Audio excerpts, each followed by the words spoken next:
That's why I seek out business opportunities with other Christian entrepreneurs. Again, it goes back to like having that Christ-centered everything. I don't think there's ever a moment where you have too much information. No. I think it's a moment when you say you allow too much of the information that you have to influence you more than what Christ does. What's going on, Wealthy Kingdom? We're here for another podcast. I appreciate you guys joining in. I've got a special guest today, Donald Cappy. He is here all the way from Florida to drop knowledge on us. He's been in the industry with a lot of good guys. If you've seen Andy Elliott, Patrick Bet-David, I could keep going on, but he's worked with these guys. He's been able to be with them, and he's here to share knowledge with us. He's also one of the directors of Link Me. If you're on Instagram, make sure you go look that up at Link Me. You can find him and everything that he's working on. He's come in today to drop some knowledge on us, to talk about what it means to be a Christian in the entrepreneur space and some of these industries that I know that you guys are interested about. Donald, thanks for being on the show with us. What's up, brother? Man, good stuff. Thank you for accepting the invitation. Yeah. And let's get right into it, because we've already been having some good conversations. Yeah. I think the more I've gotten into business, if I wasn't in the middle, I'm definitely in the middle now. Yeah. Because you're like, well, the more money you make, and not even just the money, but like truly trying to have a business and trying to scale it, you're like, I can't be Democrat. No. Because you just can't. You'll be broke. You'll be broke all the time. You're like, there's no way. Like, I work too hard for all of this to, one, take my money, and then two, like, how you all are trying to go about forcing me to do things does not, like, you and can't the fear brokering that happens on that side much more. The fear brokering, like the number one thing in Christianity, in my opinion, is gratitude. So you can't have gratitude and fear all at the same time. You either have gratitude or you have fear. Because I could be fearful about what's going to happen. That's what he was talking about at church this past Sunday. You invited me, and he was talking about being okay with the fact that you have something coming and being grateful now, rather than constantly bickering with yourself that you don't have it yet. And that's the season that I lived in at Valuetainment. After I left, I was very upset that something hadn't happened yet. And that just bogged me down with so much guilt and shame and fear. And it really took until I got grateful. And that was an experience where I talked to one of my friends, and I don't know if it was even a Christian element for him. He had done some work with that guy. What's his name? The guy with the castle. Do you know who I'm talking about? With the castle. He's that older guy. He's like, calls himself like the $500 million man or the $500 million man. What's his name, dude? He's the older guy. You should check him out. He has this event in a castle like every year or a couple times a year to host your event. And he basically just yells at people the whole time. He's like a 75-year-old man who yells at, I don't know if he's 60 to 75, somewhere in that, I can't tell his age. And he yells at people in a castle for 3 days straight and tells them, what are you doing? Kind of like Wes Watson, like, what are you doing with your life? You got to do better. There's so much that you're not performing on. And this guy told him at the event that he looks himself in the mirror every day and says, I love you 100 times. So I'm like kind of struggling with my faith journey at the time because of what happened with Valuetainment. Was really upset. I had a very Christian guy that was the guy that betrayed me, not at the company, but outside it. He was a scammer, but he was using Christianity to get in with people. And it really affected my faith journey. And at the time I meet with this guy and he tells me to do that. So I start doing that in the mirror. And I tell myself, I love you, I love you, I love you. It's like, it's self-embracing. It's like self-love. That's a concept. And sure enough, every time, about 50 times into saying I love you, you get this like burst of energy. But then once I got the burst of energy, I immediately converted, because that felt kind of like satanic to me and kind of weird that I'm telling myself. It's like self-love is kind of weird, because you should really love God, number one. I would shift it to saying, like, go into a prayer at that point. And be like, Jesus, thank you so much for everything that you provided for my life. God, thank you so much. And that turned into a prayer of gratitude almost every day. Wow. And that's when things started changing around for me and shifting for me, was in that prayer of gratitude that came out of this like weird, I love you, I love you, I love you in the mirror. It was very bizarre, but that's how I got out of my like dark place at the time that I didn't know how to climb myself out of. I love you know, there's this aspect of where people are like, well, all the religions and things are the same, and you pick and choose where you want to come from. And I'm like, okay, if you subscribe to that, cool, that's your thing. But there is a moment that comes where either it's Jesus or we get into some stuff that's like everything else that's not God. Yep. And the Bible makes it very clear for us that either you're in the kingdom or you're not. And people don't like that. They don't like that separation of like, either I'm in or I'm out. It's like, no, well, I don't want to make a decision. It's like, no, there comes a place where you have to make a decision. There's a decision. And if you don't, whatever it is, whether you're doing meditation or whatever, like at some point, there's this clear line, and people may not know what it is. They may not know like how they feel, but you feel it. It's mental, it's emotional. It takes everything that you have. And it's like, okay, when you get to that line, what is it? Yep. And either you're going straight, Jesus is the way, the truth, and the life, or you're going into whatever else it is that you subscribe to. Yeah. And I think that's where a lot of people get hung up, is that what do you do with Jesus? Yeah. Like, no matter where you're at, what you believe, what do you do with Jesus? Needs to be a daily prayer, right? That's where the conversion, when you get into daily prayer and you make sure to put that in your routine, and you make sure to read the Bible, which I should definitely do more of. But when you make that flip, that's where you take the energy and the power of, let's say, like Bob Proctor and Tony Robbins' manifestation. And that is what I believe that whole phase of your life to be. Like, if you get into that sort of stuff, that's all very positive energy. And I believe that energy is gifted by God to pull people out of a dark place. And he's so gracious and so kind, and Jesus is so gracious and so kind, that he allows you to think for a season that it's not even him. He allows you to think for a season that it's you. So then you get into this motion of like self-love, like the process that I was going through. And there's a lot of people that eventually get stuck in, I think, the season of self-love because they had a really bad experience with like maybe the Catholic Church or Baptist Church, like whatever their background was. Right. And they just can't make the commitment to themselves to say, no, it's actually Jesus. Jesus is the kind person that has done this for me. And it's always people with like really internal, horrible hurt that can't make that conversion over to believing it's Jesus. There's something that happened, right? Yeah.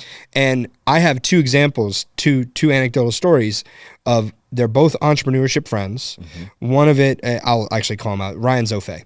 Ryan Zofe he's speaking at Aspire, and this guy is just going straight up. His career is just catapulting up.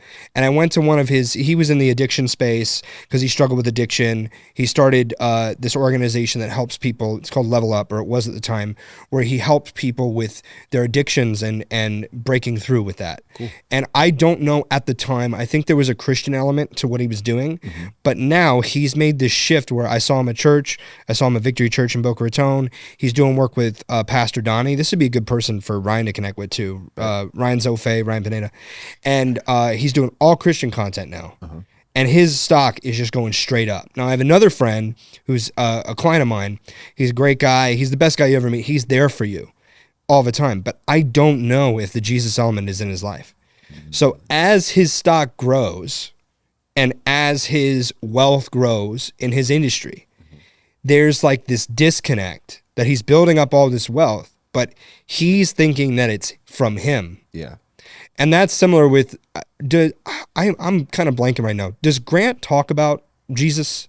Do you know if Grant Cardone talks about Jesus? Not really. I don't think I think he's had moments in like different interviews and things where he's like brought it up. Kind of. Because he's Scientologist, believes, which is a different. It's a whole nother. It's a whole different mythos and like, L. Ron Hubbard, the greatest writer of all time in I will fantasy. Say is all the times that I've seen him talk about religion, he's been very, diplomatic isn't the word I'm looking for. He's been very respectful of what other people believe and what the other person believes. And so he's never like, I've never watched a clip where I walked away like, oh, you couldn't have a conversation with this guy and be respectable, and he's not going to like listen. He may tell you, he's going to tell you why he doesn't believe or whatever, however that works out. But I've never walked away from a conversation of hearing him talk about something where I'm like, dang, man, that guy's just gonna like slaughter you for believing in Jesus. Yeah. And he's respectful, and that's part of like the Scientology walk, that you have to be respectful of these things. And it's kind of like within an MLM system, which you were talking a little bit about earlier. You have to be respectful of the person's time to get them into the room, but then there becomes like this conversion. And in a lot of MLMs, what I've seen is that the hierarchy of the top guy that started it becomes the new God figure. And the rehearsal is constantly, hey, this guy's great, this guy's changing the world, this guy's doing this thing, this guy's doing that. Whereas in let's relate it to like what the more Christian facing and Jesus believer people do, is that they immediately point up. This is all about God. And there's a very interesting phenomenon in like sports, and I'm very controversial with my opinion of sports, like whether it's real, whether it's not. I think the UFC is a real organization, because how do you fake doing a spinning, back kick and kicking the guy out? Yeah, you really hit him. But like with the NFL, and this might be a super controversial like opinion, but I have seen some weird stuff on because with the decentralization of information with Instagram and Snapchat, we've seen stuff that I'm sure we have not supposed to see from people's cell phones and stuff like that. Yeah. So some of these celebrities have gone out there and literally been there with like the NFL playbook, and it shows like the script to what's going to happen the entire season. Yeah, that was pretty big. That happened for a while. It was a very famous guy, right? That was pretty big last year. That was big last year. Yeah, actually around, it's like a year ago, because it was around this time of like, okay, well, who's going to win the Super Bowl? Yeah. Playoffs are going. And so people are like, they really gravitated. I mean, I could see how it's easy to gravitate to that, because like with betting, and you know that certain things just kind of work out. And so I'm like, there's an element of conspiracy theory in everything where, okay. In the betting industry, because the percentage of times that things work out for the people to win and win all the money is like way too high for it statistically. I do believe in statistics. I believe that certain things should be random. Obviously, God will make it happen the way that it's supposed to. Right. But getting back to, I think, where I drifted off a little bit, was there are certain people in sports that immediately point up to God. Like Tim Tebow did it for a long time. Yeah. And a lot of other sports stars have done this. But then it's like, do they take a massive PR hit when they do that, and does that PR hit affect them to either flop out of the opinion or stick with the opinion? Because you could lose major sponsorships from these companies that don't want you to have that stance. No. Because their logo is literally like a symbol from like some Greek god. We see that all the time, and in the symbols of major companies, it's like, it's Greek god, it's this goddess, it's that, and you find out about the history of like what the logo is, and it's very bizarre. That's why I really like the lion logo that Ryan has and Pat has and Andy has, because the lion is representative of the Lion of Judah. Right. And that's straight in your face. There's no conflicting that with any other animal. Like FAU's got the owl. Drake's got the owl. You're like, too much. Have you looked into this? Like, have you looked into what the owl symbolism is? On the like, conspiracy theory side. Yeah. Like, at some point, and I forget who I heard say this, but it becomes like, if it's a thing consistently, it's no longer a conspiracy theory. That's where it changes. That's truth. And so it's like, okay, where do you get in and where do you get out? And that's what I love about the Christian world, that we're having a Christian conversation on the podcast, because Christianity has to be very vocal and very forward about the things that we believe. Right. And what we see, that the dark ones, or like the evil one, if we believe it to be a Satan character, what he does to manipulate people through media. And then you start looking into it, you're like, man, this really isn't good. Like this whole wave of degeneracy that's come through. And now I worked so I've done things that have been, Christian walk. And then in my dark time that I described after VT and trying to figure out my life, I took a experience working as a spring break promoter. So I've seen that side. Oh yeah. I've seen the side of, and I was still Christian at heart and still like a Jesus character in this whole walk, because I believe that a lot of these girls were really put in tough situations that were on my team. So I had like 20 girls that were promoting. They were wearing skimpy outfits to sell the product of the club. Right. And I saw the walk that they had to go through to promote the degeneracy and promote that walk of life. And it took a deep toll in on them. And they had tough relationships with their family, tough relationships with God. And actually one girl, I was really proud of her. She was like the top promoter girl. She did the best numbers. She did awesome. She started going to church and completely walked away from the promotional industry. And this is the prettiest girl in the whole group, like probably one of the prettiest girls in all of South Florida. And she decided an internal commitment to get a boyfriend. She's totally in love with this guy. And they're committed to like going to church and following the walk of Jesus. But even then, like the people that you associate with can pull you in different directions that, and in the streamer world and in like the very unfortunately, like the rap world has a lot of this stuff going on. Like reggaeton music has a lot of this stuff going on, and rap music has this whole new phase of like satanic symbolism in all the stuff that they do.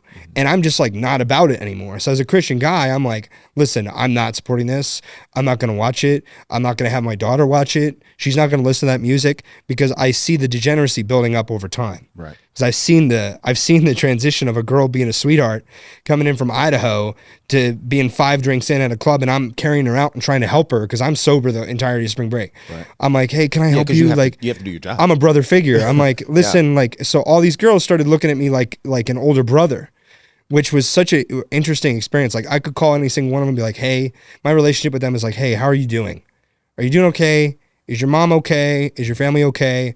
Like, what are you doing for work? Are you making any money?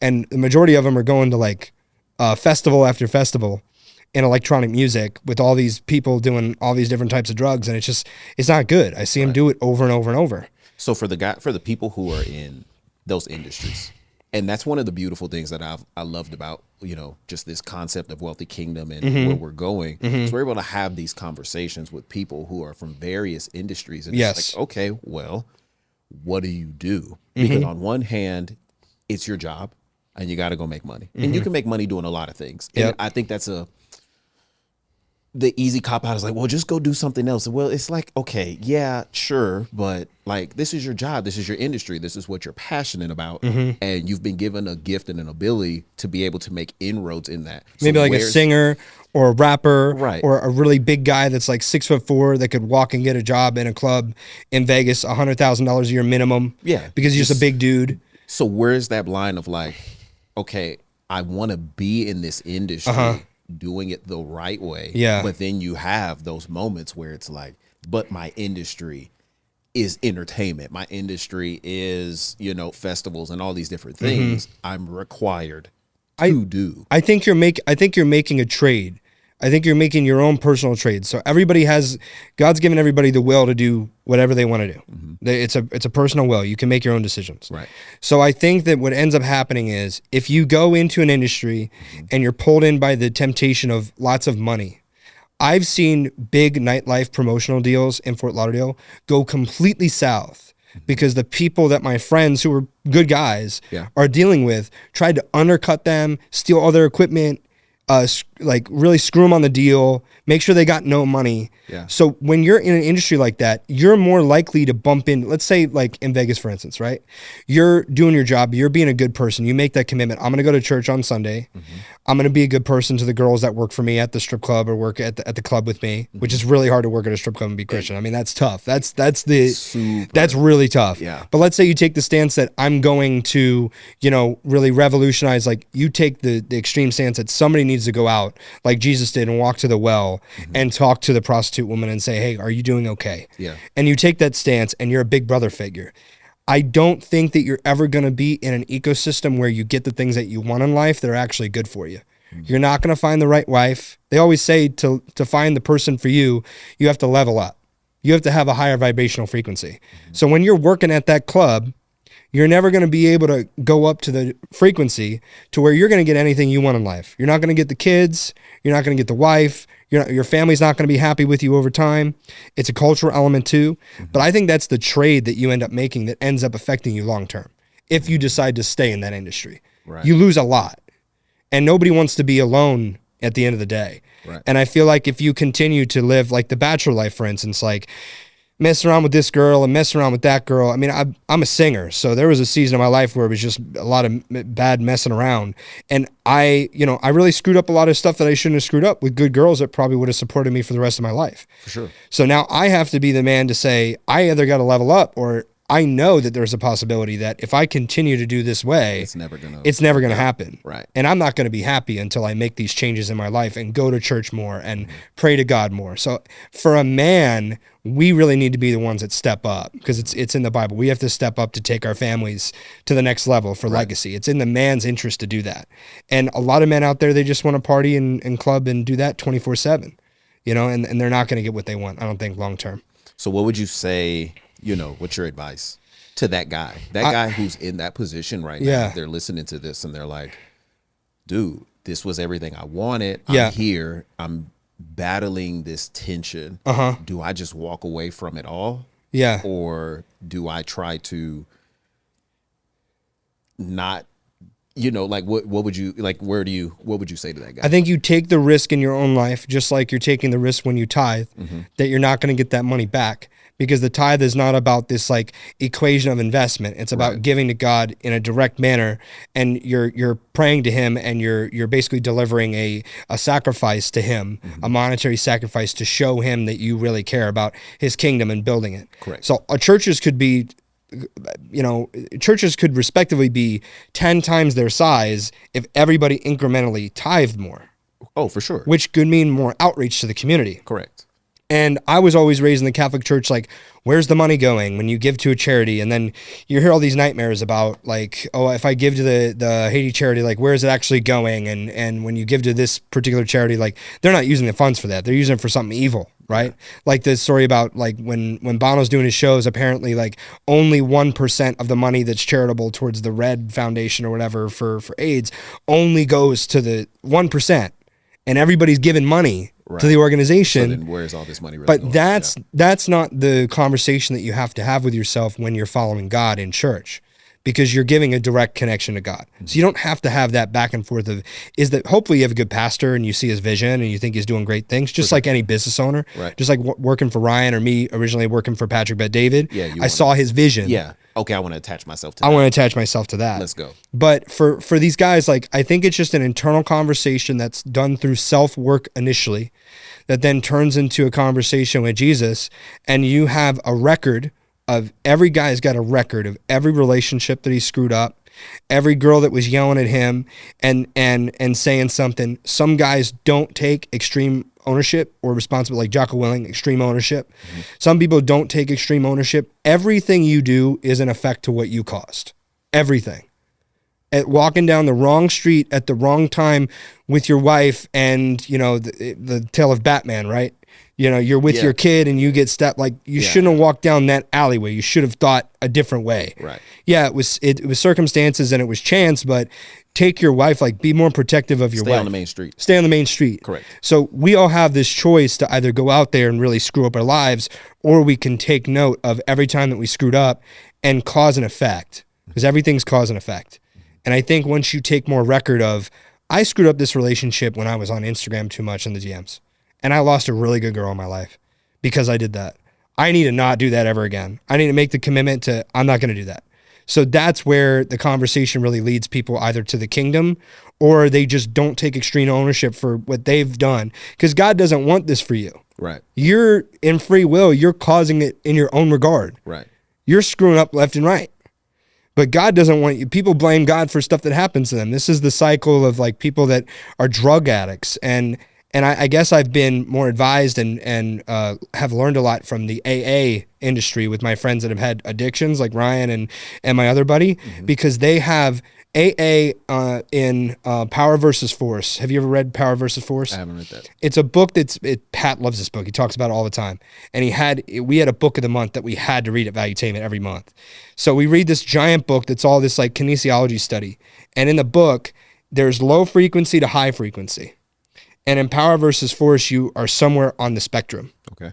And if you continue to be low on the spectrum and you don't rise on the spectrum, you're going to have a bad life. You're not going to live in joy and peace. It's all these things that happen to you. Okay. So what I believe to be true is that AA, the book, that they give out to people dealing with addiction is and my friend Robert told me this, he's a very well-read guy and super well connected in the industry, because he had addiction as well. So he told me that AA has the highest frequency of any book in that book. So like in the book, you could like touch a piece of literature, and the kinesiology study is if you apply pressure and it goes down, it says something. If you apply pressure, then it's the truth. So they did this with AA, and AA had the highest level. This is a really deep kinesiology study. Okay. Conducted in a village. It's very, very difficult. But AA has the highest frequency. So my friends that are in AA, they're very capable of showing me that self-interaction and that self-reflection that keeps them out of addiction. Maybe you and I are blessed that we don't take a sip of alcohol, and this is water, by the way. It's on. I looked over. It's a bottle. But you take a sip of alcohol and then you're like caught in it and you can't stop drinking. Or like gamblers in Vegas, you see this all the time. Yeah, they gamble and they can't stop. Maybe we're blessed that we don't have that, but we have other addictions as men that we have to overcome. And these more subtle addictions are what a lot of men are suffering with, that pulls them down constantly in their frequency. So that's where AA is like, no, you mess up every day and you have to hold yourself accountable. That's where the extreme ownership comes in. And that's where I think God is giving you a higher frequency to live by, that you have to live by. And then the Bible it's constant verse after constant verse that reinforces all of these good ways of life. Right. You know, you could live by the 10 Commandments and live a pretty happy life. Yeah. And there are people that do that. You know, don't murder. The tenets of the 10 Commandments, like one of them is don't covet another man's wife, which is one of the things that I've struggled with the most over the past like 2 years in dating, is I'll have a girl that I really like and then some guy will walk up and try to take her, and that causes issues with me and the girl. Maybe that was a great destiny for me to be with her. And this guy's coming up. It's one of the 10 Commandments. Don't covet another man's wife. If we all didn't cover another man's girl, there wouldn't be the same amount of violent shootings, domestic violence. Like that's a big one that I don't think we even think about. Yeah, there's definitely a lot, like when you start to look at scripture and you're like, okay, he gave us one, we couldn't do that. Couldn't do that one. And then, okay, so then we get out of that, then we get 10 Commandments, and okay, we couldn't do the 10. And then you start getting all these other ones. And then Jesus comes and he's like, just, okay, what's the greatest commandment of them all? Love God. If you love God, you're good. Love people. Yep. They're all covered in there somewhere. If I love you as a brother, or I love a different entrepreneur as a brother, or somebody in my life, I truly love them as a brother, I won't cross the 10 Commandment rules, or I won't do something to affect them in a negative way. I'm not going to look at them and say, oh man, like, this guy just like, I really just wish I had a business like that. I can actually celebrate with him and then go and be like, hey, I don't want your business. I want the fruit of what you have. So if I do want my own business, which is great, like this kind of speaks to like me and Ryan's relationship. I looked at Ryan and I was like, I don't want a Pineda company. Yeah. I'm not coming in to try to like usurp him and go into like this whole, like, all right, how can I take over so that I become the face of Pineda company? And then we're going to change it over to the Lee company, which is what happened with both Steve Jobs and with Papa John's. One of the best Valuetainment episodes of Pat was the Papa John's interview, where he talked about everything that happened along the way for them to usurp and steal his company. That was actually, they were taking a clip and advertising it that was supposed to be internal, and the marketing company that he hired to protect him ended up being the same one that betrayed him, that were dealing with other people on the board to give more advertisement and blow up what he said 10 times more. So he gives the clip over to them for them to listen to try to save him, and he didn't know that the marketing company he hired was with the other people on his board trying to take his own company from him. Wow. So he lost Papa John's over that whole deal. Yeah. And with Steve Jobs, we all know what happened from the movie, the Pepsi guy, he ends up taking his company and kicking him off. This happens time and time again. It happened to the AI guy, the ChatGPT guy. He recently, they tried to steal his company. And this is real evil stuff. This is real low energy stuff. I saw some articles about that, but I'm not in that world. He took it back. He took it back within 48 hours. Oh, wow. He had a guy within the regime. If you think kingdoms rise and fall, like Roman, this stuff used to happen all the time in kingdoms. It happens in politics all the time. Yeah. So this guy came in. He had a guy that went against him to try to take the company from him, ChatGPT. And it's OpenAI is the name of the company. That one of their products is ChatGPT. But that guy tried to come in, and then he had convinced him through a series of meetings that was wrong. So then that guy hopped back on his side and reversed the rule of the board. because it was like it's a vote. It's always a vote with a board. So he reversed the vote, and then he ended up getting his company back. You can imagine what that next meeting is like when you walk in as that guy and go, "Hey, everybody, I'm back. How are you? You tried to take my company. You tried to take my company. She's not even here because she knows I'm going to yell at her. You guys are fired." And the people that stood by me are still here. Yeah. Or you take the Jesus way and you take the slap on the other cheek and you show them mercy. But it's very tough to do in business. I think that's one of the things of where it's like you can do both, because you see Christ where he's like, no, these people are not right. Mm-hmm. Like, we're supposed to all be on the same side, and we're not. And he removes those people, and then he moves forward with, those who are actually gonna be with him. But then you also see where he restores a Peter, doubting Thomas, where he's like, I'm not going to punish you for doubting. Mm-hmm. I'm going to put your hands. You see the nails, put your hand in my side. Okay, you believe. All right, let's not have this conversation anymore.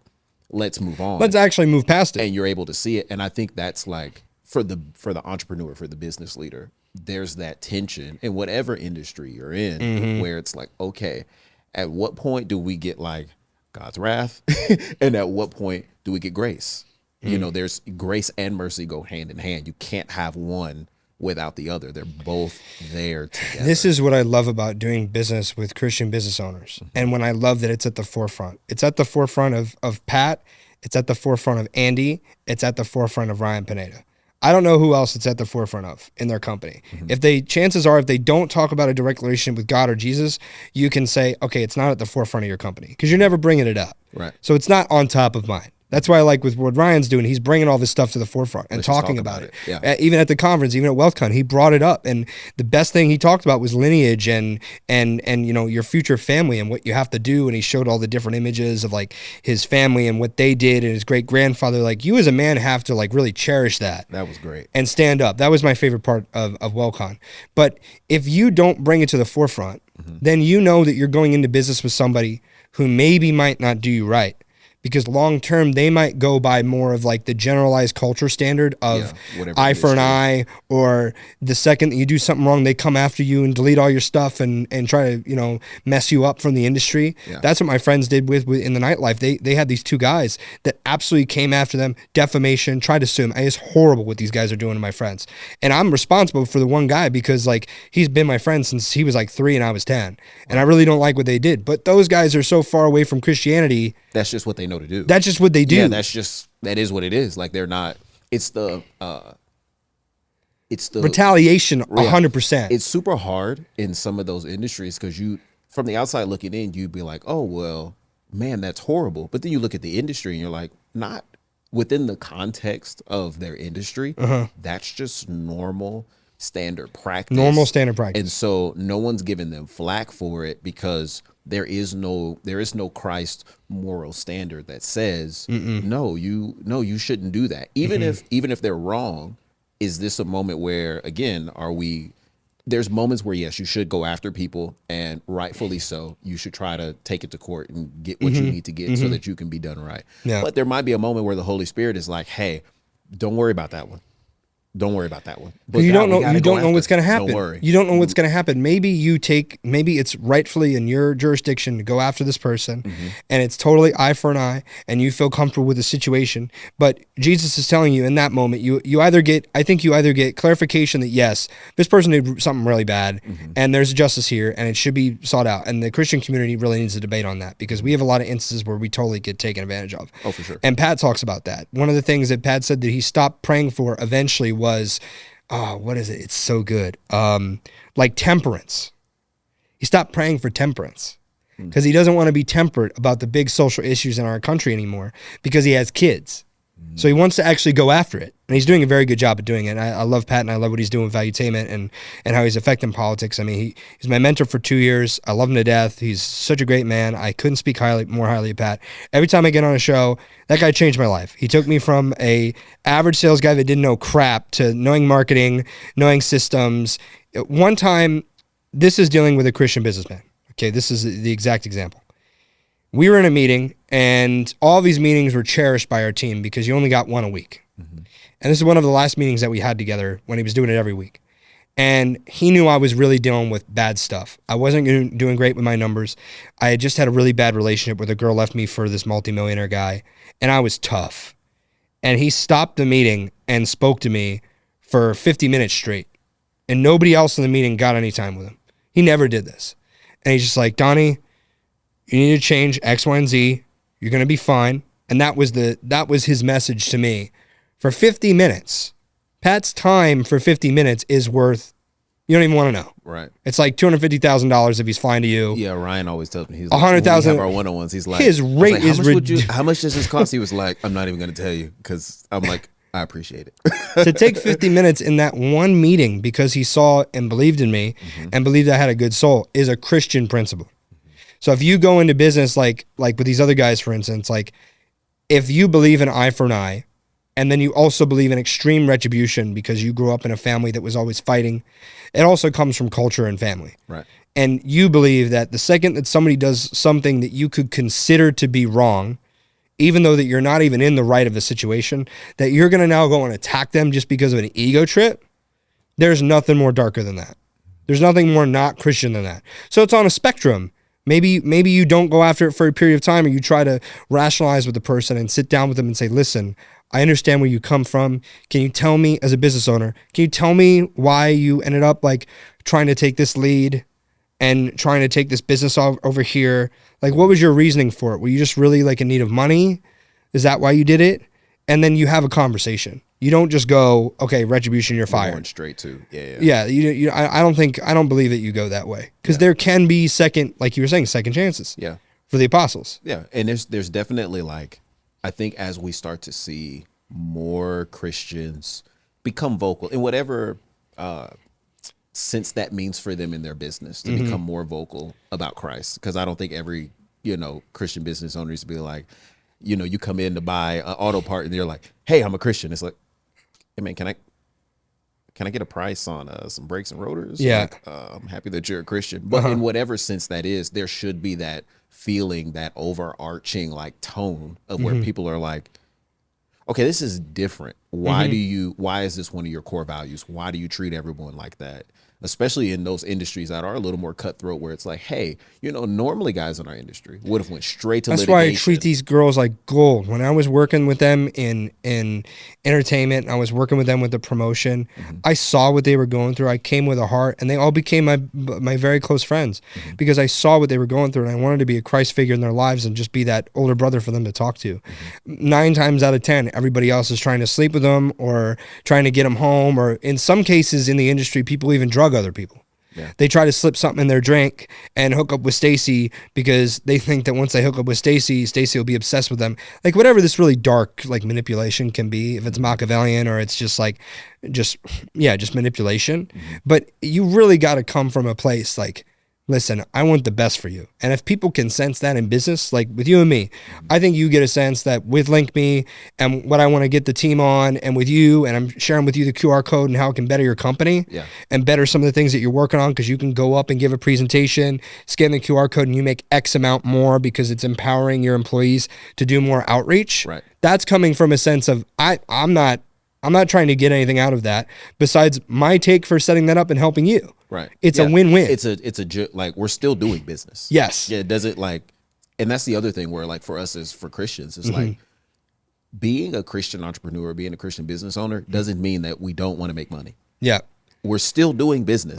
It's still, I have a service. You're going to pay me for my service. If you want to work for me, this is how much it is. If you don't want to work for me, you can go find someone else who'll do it for whatever price they have. Yep. Like, it's not like, oh man, we're just doing everything for free. No, we're still having a business, but how we go about doing business with each other, how we show how our business adds value. Like, we're still out here competing. Yeah. We're still out here, like, you're not the only business like yours. So you still have to go in and work hard and bring a lot of value. You still got to be able to sell the product. All of these rules still apply. Yeah. At the end of the day, though, I don't have to be malicious. I don't have to succumb to whatever the industry status is, because God's going to take care of me. Mm-hmm. It's going to take care of my business. Belief and gratitude. Yes. And not fear. Yes. We're talking about the balance of gratitude and fear, Mm-hmm. and how everybody should be living in a place of gratitude, because gratitude cannot exist with fear. Because if you're fearful for something, you're not at that moment grateful for what your life is currently like. Right. Because those are the two balances. You're just trying to hold exactly everything and like. And when you're constantly trying to hold on and you're not giving, is what Mm-hmm. they teach with tithing and giving to the church. When you're constantly like this, there's no room for money to come. So it's a metaphysical balance that God applies through metaphysics to, and that's what the majority of the population kind of follows, is like this metaphysical reverence of what goes around comes around, and karma. It's like, who do you think designed all these systems? Yeah. Who do you think designed the system of karmic retribution? Yeah. You think that's easy to design? It's a metaphysical energetic shift that if you do something wrong, what goes around comes around and hits you 2-3 weeks. You don't know when it's going to hit you. Right. And I think there's also that sense of like sticking with the karma, where it's like they get it kind of right, because just because I do good, it's not that the good comes back, or like, oh, I'm going to receive something great. It's like, no, it's even if the bad, because bad will come. And especially if you're a Christian in today's world, like you're it's not always going to be like roses and rainbows. And it's like, oh, well, God, I did good today and I followed the commandments. So that means you're going to, it's like, no, sometimes, bad tests, trials, whatever, things will come. But regardless, I stay rooted in God's got me. Yeah. God's going to help me go through it. And it's not even like I did good, because even good on my best day is horrible. It's filthy rags. And when you believe in extreme ownership, when you do a series of wrong things in business or in dating or in life with your family, what happens is there's a buildup over time of karmic retribution that is once again the metaphysical system that God uses to come down and say, hey, you screwed up. And it's not more that God is punishing you, it's that God is punishing you by letting up his protection from your life and letting the evil one to come in and manipulate and tweak these people around you to put you in a very peculiar situation. Because he's manipulating his followers to come after you. In that sense of the bad people doing the wrong thing in business, that's somebody speaking in their ear to make a series of really nasty decisions. And who do you think that is? You think that's Jesus? You think that's a benevolent father? No, that's like some evil dude. You need to do this. You need to take his girlfriend. You need to kill him. They're a product of the system that they're a part of. Yes. And because that's all that they know, that's their primary influence. Yes. And I think even for like the Christian, it's like, oh, well, God's doing bad for me. It's like, well, if you're outside of the confines of this is what God has, he doesn't have to do anything to you. You naturally are living according to the system that if you put your faith in the system of the world, when things in the world that normally happen to people who live in the world happen, naturally, well, God, why did you let it? And he's like, you never gave me the opportunity to bless you the way I want to bless you. So you were in the wrong industry. You were in the wrong industry. Yeah. So you were doing nightlife. And when you were doing nightlife, you had an X amount that you thought that you were going to earn, that you weren't doing the best. You weren't doing my mission. You weren't being called in the correct way. You made this decision to go down that path. And when it came time for your payday of 15 grand, there was no money.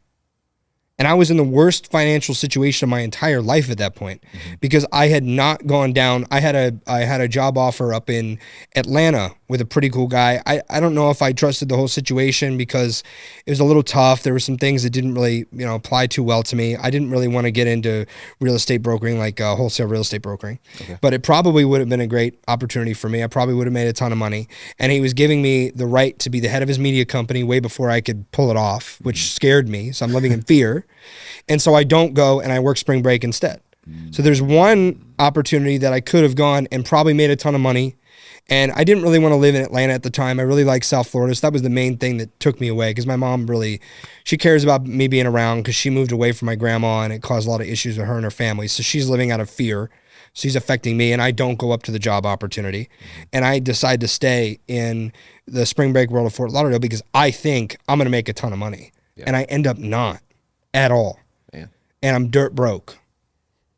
Now, right after spring break, I decided to go to church more and decided to turn my life around and go back into media and kind of follow the principles of what I learned from Pat and put together a consulting package where I was helping people with PR and the overarching theory of their social media, kind of like similar to what Ryan does, but he's probably way more sophisticated in his systems to tell people like how to do their branding. Where at the time I was just trying to like, you know, I knew a lot, but I didn't know how to structure it. So then I ended up, you know, believing in that and not being fearful and diving into that because I knew that's where I should be. I had a sense not to do nightlife, but to do this because I was just screwed in the deal. And when I bought a camera and invested in myself, that's where my business really took up. I bought a Sony A7S III. I started filming people, and when I got bigger access to bigger entrepreneurs, because everybody needs a photographer. If you're looking for a job and you don't know what to do, people need pictures. Pick up a brand new iPhone, go out and buy one, put it on a credit card, and start filming people with a decent audio source. Because I actually heard from Jake Paul's videographer that films him every day that the iPhone is actually superior when it comes to analytics when you post it online, that the algorithm prefers it. And like this guy knows, you're Jake Paul's guy. You're dealing with the highest level of algorithm that there is. You're trying to go viral. You do one little bit and it's like down 500,000 views. Like you see the spectrum way more. So what I would suggest, if you're trying to live a Christian life and you're trying to get out of an industry that you just have not been able to really make a ton of money, or you're unhappy with your surrounding, like pick up a camera, pick up an iPhone, get creative, learn how to use it, learn a little bit about marketing, watch Ryan. Or become a part of an organization like you know, Pineda or Valuetainment, where you learn from a very high level entrepreneur that is a Christian believer. Because I never learned more about how my life should be than when I was around Pat. And if I hadn't taken that opportunity years ago, I would never have been around that information, I don't think. When I started my own business, this was like right after COVID, and after somewhere in there. Man, it's been a minute. But when I started, I just didn't know what I didn't know. I knew some of the things, and I'm not even going to lie and say like I took advantage of all the opportunities that I had in front of me, but I knew like products and people that I enjoyed that I wanted to emulate. But there's a difference in like knowing them and truly like, man, what is this guy doing every day? And so I remember I didn't even know who Ryan was when I first got this job. They were just paying better. And it came through referral that I was going to get it. And they were paying better. The hours and flexibility was great. And that's a great way to win, by the way. Completely. I pursued Valuetainment. You were just like taking a job offering and you walk into dealing with Ryan. Omar, who does, he was with Think Media. Now he's got, Think Media. Yeah. Yeah. He's got Sean his own. Canale. Canale. Yeah. He's got his own, business now. And Omar was great. He called me one day. He's like, dude, you like your job? And I'm like, come on, man. What? Like, that's a weird thing. Right. And so I get on here and, I remember like when I first got here, there was just some business just happening. So you come in, and sometimes you come into a season of business where everything is really good. And then you come in to a business and sometimes you catch them in a moment where they're like, all right, this just happened yesterday and we got to fix it. We got to figure this out. And that was literally my first 2 weeks. We come in, everything's good during training. We get out of training, and then he's just like, hey, this is what's going on, and we got to start to fix it. And I'm like, in my mind, I'm like, this is the worst time to come into a business because everyone wants to come in when things are great. At least let me get my feet wet before we have to go put out a fire. And he sits down in a meeting. We go into the boardroom. He sits down. He's like, listen, guys, this is what's going on. This is what's happening. And this is how we're going to pivot. And this is what we're going to do. And then he's like, all right, bet, let's go. And then he walks out and he goes to do what he's doing. And I was like, I felt so confident because our leader was confident and he's not worried. He's like, he's aware of what's happening, but he's not worried. And he's like, okay, great. I trust that you all are going to go do your job. Don't worry about all this other stuff. Do your job. And if anything needs to change with your job, then we'll let you know. But other than that, we're not freaking out. Your checks are still going to be here. That's where investment follows the same principle. I had a lot of clients at Valuetainment. They all ended up being, because I helped Pat broker his deals and broker the mentorship and the vault. So I met all these people that wanted to come. And my number one client was this guy named Gustavo Rosado, and he's at NYPD, very high up in the NYPD, also an investor. So when he was like waiting in cars for people to come out, he would invest on his phone.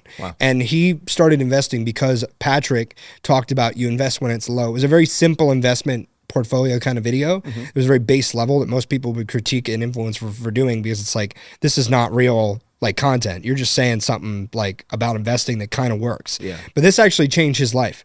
So he started investing, and then before you knew it, he had a Mercedes. He had like all the, you know, he had these houses. All the stuff that comes from investing correctly. Exactly. Yes. So he and a lot of my other clients ended up being investors because I loved working with Tom Ellsworth, the BizDoc, and learning about companies and VC and private equity, about what's going to make a company. It's really the core team of executives that'll take a tech company. The best thing you can do to increase your EBITDA in your company is to put a tech solution into it. That's why with PHP, they put the tech solution, and he came up with that. Tom came up with they did, I think it was Bamboo was the tech installation that got all of their reps systematized to be on the same page about where their numbers were. Okay. And Tom came up with that, which increased the EBITDA multiple of the company when they went to sell. Wow. And that's what they used to get such a big exit with PHP, was this tech solution, right? So I learned a lot from these guys. But on the investor principle side, you have, when you buy in, it needs to be low. So you want to buy into Bitcoin when it's at 16, not when it's at 46. Right. You want to buy in a company when there's a bigger need. What's your, one of my first bosses ever, also named Patrick, that I travel around. I never give this guy a ton of credit, but he was very sophisticated in business, and he honestly like yelled at me almost 9 times out of 10. I was his driver. I would drive him around for 12 hours in Vegas and North Carolina. He paid me nothing, but he taught me hard work. And that's what I ended up using at Valuetainment. He taught me the principle of like, yo, like you're going to have nothing and you're just going to get yelled at and you're not going to make anything, but I'm going to teach you. So this guy, he, with investment, you know, that's where if you're at a point in time where the company, the value of what you can bring to the person, what's your value on the market? What can you do for that organization? And what is it equivalent? Like, how much is that value to them? So if you come on to an organization when everything's hectic, you can provide that bigger value differential than when everything's going great. If you're part of Valuetainment at employee 150, you're editor number 10. If you're when Valuetainment doesn't even know how to run their systems and shoot and how to manage 2 or 3 editors, you're number 1. You just got to make it through that time period. Crazy, yeah. That time differential. And I loved that season. Even when it comes to like Wealthy Kingdom, Yeah. you know, before it was a thing, you know, me and Ryan had a conversation about like, hey man, like this is what I'm trying to do in my life in business. This is where I want to go. These are my giftings. I like to speak. I like to teach. I like all this other stuff. And he was like, oh man, I didn't know. And then he dropped knowledge on me. Like he said, there's 2 things that he said that still stick to me. He was like, number 1, all of that's great, but what have you accomplished that would make someone want to pay for you to come do something? And he's like, that's not a bad thing. It's just a truth. People come to me because I've done something that they haven't, and I can add value to them at a high level. He's like, you have great concepts, you have great ideas, great presentation, like all of that's great. But at the end of the day, no one's going to pay you to do that because I don't know that you're truly going to help me. Versus this guy. It's execution. This guy who doesn't have all of that stuff. He doesn't have this great branding and all this other stuff, but he's got years of experience of truly helping people go from point A to point B. So he said that, and then he was like, and also it's easier for you to like stay and help me build than it is for you to go build your own from the ground up. Because I've already been there. Oh yeah. And it's hard and it takes time. He's like, why not just stay around and just help me build my brand, which builds you, because then you're able to go out and say, look, I helped do this. I helped do these things, capitalize on opportunities when they come. And he never promised me an opportunity. He said, there will be moments, and if you can rise up and take the moment, it'll be there for you. But I'm not going to tell you I'm giving you something. I think the number 1 principle in business is that to start something, it takes capital. And so you shouldn't get mad at yourself for not having a business yet or having to go work for somebody who just has more capital than you. Yeah. Everything in business is capital investment. Yeah. If I could have a business tomorrow, if let's say I have like $300,000 that I can attribute to something. We can make something happen. Exactly. Yes. You got the 300,000. You buy, maybe you look into, for a minute, you look into Bitcoin. So you put 15 grand into Bitcoin 10 years ago. That goes to X amount. You put another into vending machines because you see there's a big trend with that. Now you own 10 vending machines. But you can't do that without capital. So the best thing to do is for you to go to work for somebody who knows how to make money. That's their number 1 attribute. Visionary, bigger visionary, better person is very important because you work for a visionary. I worked for a visionary for a very long time. And now the people I work with at LinkMe, I mean, we're all visionaries together. We work together. Net is a freaking genius. This kid, he's like 22, 23. I apologize for not knowing your exact age, Net, but you're a genius. And he'll like sit there and be thinking about something, and you have to get his attention because he's processing it at such a high level. It's like a Zuckerberg thing, right? And then the other guys in the company, they're very young, but you can see that their processing is so fast. But I could come from a position that I'm older. I'm the oldest person on the team. I'm 30. These other guys are 22, 23, and I could be upset at myself. But what's one of the reasons why these guys are also so sophisticated? They come from a better family in business.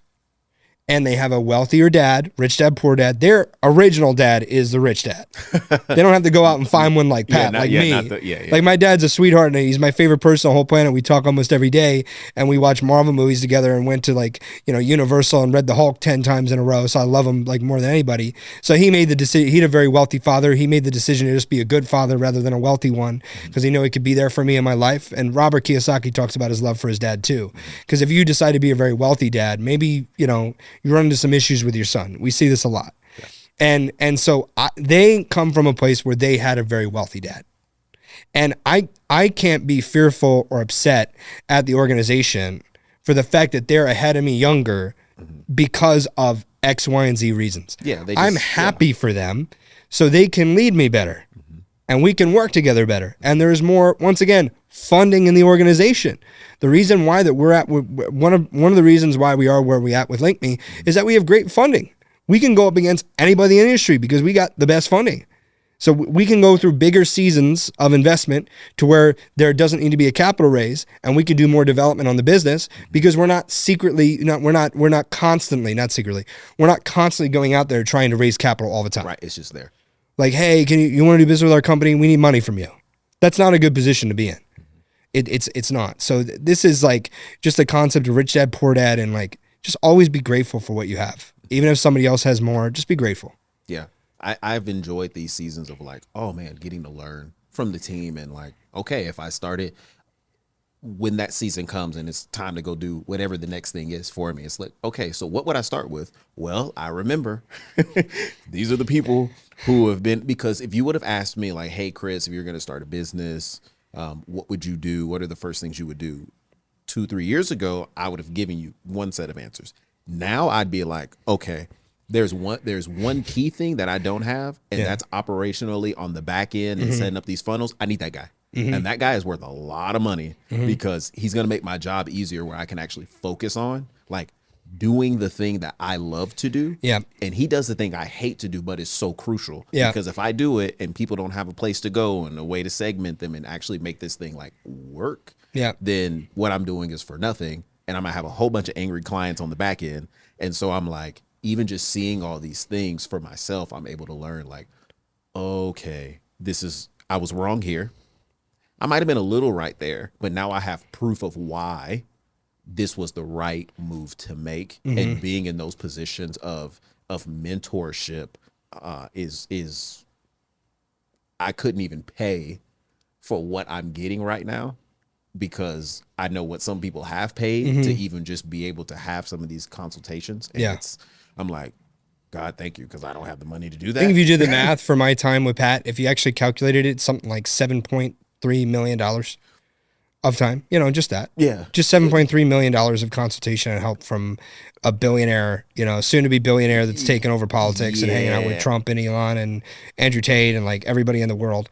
I mean, like that's why I have so much faith and I'm not scared about the future no matter where my bank account is, because I know that I've been gifted such a great opportunity to work for somebody that shared with me so much. There's like no way for me to fail in my own head. Yeah. Like at some point I'm going to figure this out and be a billionaire or be 100 millionaire if I decide to be 100 millionaire. Yeah, whatever I need. I've been around. It's here. Yeah. It's here somewhere. I just got to pull it out. I got to be clear-headed. I got to drink more water. I got to go to the gym more frequently, lean out my body, eat better food. So it unlocks those parts of my brain that when I'm not doing those things, I don't get access to because I'm in a daze or I'm not clear-headed or, that's why drinking's so important to try to cut out as much as you can, because that just puts you in a phase of not being clear-headed. And that I've seen Andy doesn't drink, Pat doesn't drink, none of these guys drink. Trump doesn't drink. None of them drink.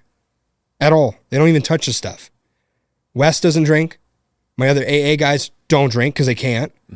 So it's like, if you just take drinking out, which is really hard, because drinking is like our coping mechanism for wanting to just chill, or maybe it, takes the edge off when you're networking, but it also changes who you are in the process. And in a lot of industries and a lot of these, you've been to plenty of these networking events, all of these things. Always drinking. There's like, it's a normal kind of social thing that people do. Even if you're not like a drinker, it's just a part of it. Yep. And if you're not careful, again, it becomes that thing where it's like, I don't even remember when, for me, so I'll give you like my influence, coffee. I never drank coffee until I got into the car business. Yeah. I got into the car business, and you come in and drink coffee. And I remember there's just one day I was living in, where were we at? I was in Douglas, Georgia. They were selling cars down there. And I just came in the office, and it's cold, and I'm like, all right, well, man, I'm gonna just start drinking this thing. I didn't even like coffee. Yeah. Didn't even like it. And my first couple cups,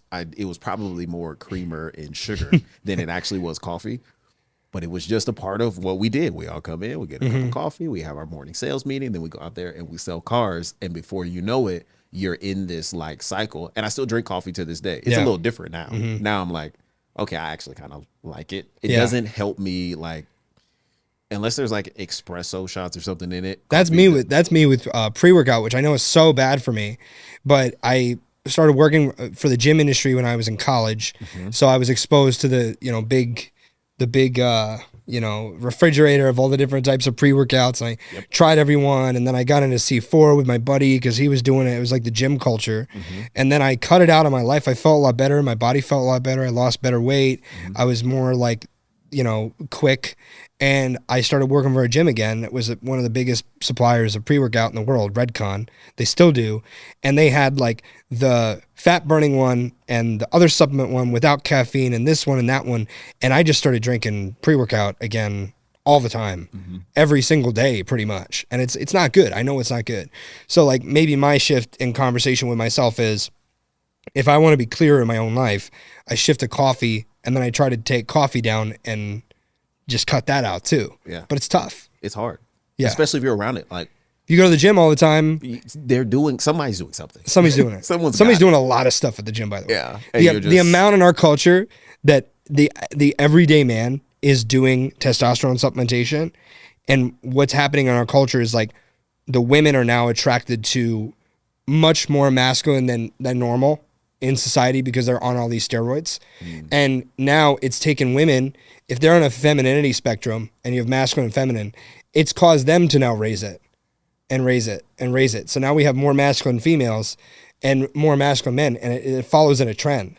So now you have like roided out buff females. It's like, what's going on here? What's going on with their psychology, and what's going on with their biology? Are they normal doing all that testosterone? And then the men, are they normal doing all this testosterone? And I can attribute to it, bro. I did testosterone because I was at work at VT, and one of my buddies that was also in sales told me, dude, I started doing TRT. I'm like, really? What's it like? He's like, dude, like I come into work like ready to go. Every single day I'm ready to go. I'm selling so much more. And I'm like, how do I get it? So he told me where I go to a doctor, get it prescribed. I was so off my rocker when I was on TRT. I mean, I was just going all the time. And this is with dating, with girls, with the gym. I wasn't able to just like slow down, sell appropriately, have a conversation with my girlfriend at the time, talk to her rationally. I was just going at her, going at work, doing this. I was going 1,000 miles a minute. And if we talk about extreme ownership and the usage of different things, because I did that TRT, then I affected my relationship. Then that fell apart. And then long term, I've always said to myself, if I had never done TRT, would my sustainability within Valuetainment have been there to where I'd still be there today as massively senior management? Like everybody would be below me at this point. There are people that came on like 10 reps after me that are making like $400,000 a year now. And I'm like, I would be making maybe 600, 700. So that internal conversation with me was so intense every day after I left, and as the company grew, to where I just had to say to myself, be grateful, don't be fearful, get in a new company where you have a higher position, where you have, because the biggest thing that I didn't have was a lot of like, polar influence in the organization. And I said, the next company I'm going to be a part of, I'm going to be a partner. I'm going to have a rev share. I did all this list of things that now today with Link Me I am. So now I feel in a much better position. I get to travel more. My favorite thing is business development. This is business development. Yeah. Because all these people get to watch and they're like, yeah, man. It's marketing, business development. Yeah. And I also had to work on myself in that dark season of what am I going to bring to the market? Because at VT, I never had to go on and speak and do all this own marketing for myself because Pat always did it. Right. But now, like with what you're doing, you're giving marketing to yourself by doing the show, which is great because anything that you want to share with people now, it's more visibility, it's more eyeballs, it's more marketing, and you can help Ryan out at the same time. It's great. Yeah. It's a great position. So super cool. You've been around and we've been talking even before we even started filming, just sharing your story. Like, you get into a lot of these spaces with these different influencers, these different business leaders at a high level. And you could probably just keep going down the litany of lists of like, oh, well, this guy I've worked with and this guy I've done this for. Like for the people who are watching and they're like, how do you get into these rooms? Like, is it more about, for you, was it more about trying to get into these rooms, or was it about like, hey, I just want to be able to be the best me? Like, where is that at? I didn't come from a lot of money. My grandfather really kind of messed up the trust and the will situation to where instead of getting like $3 million a piece, it really didn't go well. He didn't secure the money for our family. So I knew for a period of time, I didn't think I was getting anything from my family.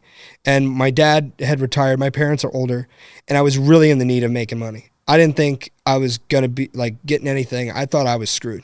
I was very fearful at the time, which caused me to become an absolute hustler.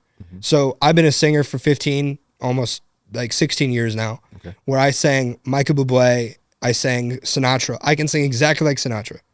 And I was singing all these shows where people would go, man, I can't believe, they'd come up to me, they'd be crying this, oh my gosh, you sang at church, was so beautiful.